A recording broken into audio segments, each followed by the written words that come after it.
क्या किरोड़ी लाल मीणा बेनीवाल और राजे के बीच बनेंगे ब्रिज? नमस्कार, आप देख रहे हैं संवाद टू नेटवर्क। अगर वसुंधरा बेनीवाल और किरोड़ी की तिकड़ी किसी तरह से जम जाए तो आने वाली विधानसभा में बीजेपी का प्रदर्शन धमाकेदार हो सकता है। किरोड़ी और बेनीवाल की दोस्ती पुरानी है। दोनों ने लगभग एक साथ बीजेपी को अलविदा कहा था।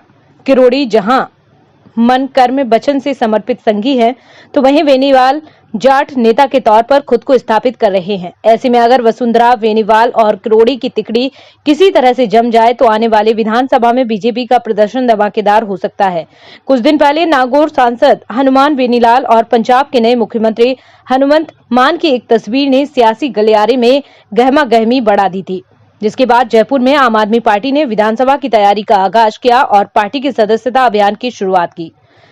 चर्चा थी कि आपके साथ बेनीवाल नया गुट बना सकते हैं, लेकिन ऐसा कुछ हुआ नहीं। आपको बता दें, राजस्थान के शेखावाटी में पेठ रखने वाले बेनीवाल साल 2018 के विधानसभा चुनाव में नई पार्टी राष्ट्रीय लोकतांत्रिक पार्टी के जरिए बीजेपी को नुकसान पहुंचा चुके हैं, जिसके बाद जाट बेल्ट में कमजोर बीजेपी ने 2019 में लोकसभा चुनाव में रालोपा से गठबंधन किया और जाट बाहुल्य 4 लोकसभा सीटों को रालोपा को दे दिया। सूत्रों के मुताबिक बीजेपी के राष्ट्रीय अध्यक्ष रालोपा का बीजेपी में विलय चाहते थे, लेकिन हनुमान बेनीवाल राजी नहीं हुए। 23 मई 2019 को जब लोकसभा चुनाव के परिणाम आए तो नागौर सीट पर एनडीए प्रत्याशी हनुमान बेनीवाल ने कांग्रेस प्रत्याशी ज्योति मिर्धा को भारी वोटों से हराया। राजस्थान में लोकसभा की 25 सीट में से 24 सीट पर बीजेपी ने अपने प्रत्याशी उतारे थे, उन सब ने भी जीत हासिल की। नागौर की सीट पर बीजेपी ने हनुमान बेनीवाल की आरएलपी ने गठबंधन कर लिया था। इसका फायदा भी पार्टी को मिला। नागौर ही नहीं, जोधपुर, अजमेर, जालोर,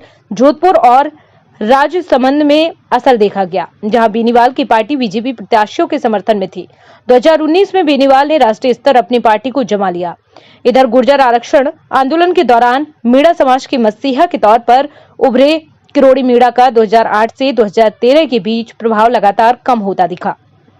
मीणा ने 200 में से 150 सीटों पर उम्मीदवार खड़े किए, लेकिन 4 सीटों पर ही जीत पाए। 2013 के विधानसभा चुनाव में किरोड़ी लाल मीणा और पत्नी गोलमा देवी के अलावा कोई और मीणा नेता चुनाव नहीं जीत पाया।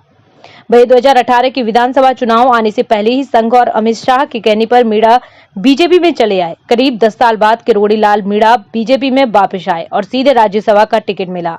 फिलहाल राजनीति के खेल में किरोड़ी बड़े खिलाड़ी हैं और आए दिन में कैसे चर्चा में रहना है जानते हैं। अगर किरोड़ी अपने दोस्त बेनीवाल को बीजेपी में ले आते हैं तो इसमें कोई शक नहीं कि बीजेपी को फायदा होगा, लेकिन वसुंधरा राजे को मनाना आसान नहीं होगा। वसुंधरा राजे के खिलाफ बेनीवाल हमेशा ही आवाज बुलंद करते रहे हैं।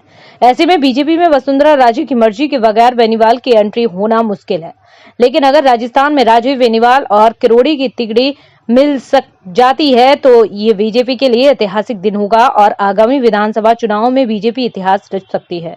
यही नहीं, किरोड़ी का पार्टी में कद बढ़ जाएगा। हालांकि ये कर पाना फिलहाल उतना ही मुश्किल है जितना कि सलमान, शाहरुख और आमिर खान को एक साथ लेकर फिल्म बनाना। संवाद टू नेटवर्क की खास रिपोर्ट।